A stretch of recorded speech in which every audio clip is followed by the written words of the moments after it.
God's voice sometimes sounds hazy. God's voice sometimes doesn't feel clear.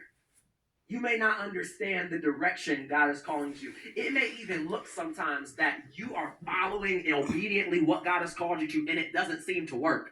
There's a story where Jesus heals somebody, and instead of being healed on the first time, he literally, this guy who's blind says, okay, I can see a little bit, but I'm basically still blind. Jesus did a miracle, and it didn't work. Trees. This guy could have stopped right then. Men like trees but he walking. allows Jesus to go a step forward, to go through the uncomfortable process. He doesn't stop at what's perceived failure. He gives Jesus enough time to change what he thought was a failure. If you stop at just one walk around the Jericho, you would think God failed. But if you give him time to go Right. around 7 times, you'll recognize that he wanted to do more than you could imagine.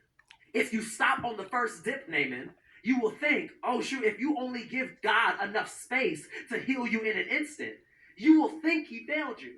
But if you prioritize your healing and give God the space to move, he can actually show up in a way you can't imagine. Show up. The reason Okay. I think we see this principle in this story is because these women could have went at night. They could have went the next day. They could have went in a week. They could have done anything. Move that But I stone. think it's interesting that the Bible multiple times makes it clear that they planned and got up early for this mission. Bright and early. I think it was because they didn't know what they were going to encounter on this mission. They gave themselves time because they didn't know what God had to do in order to accomplish what he had called them to.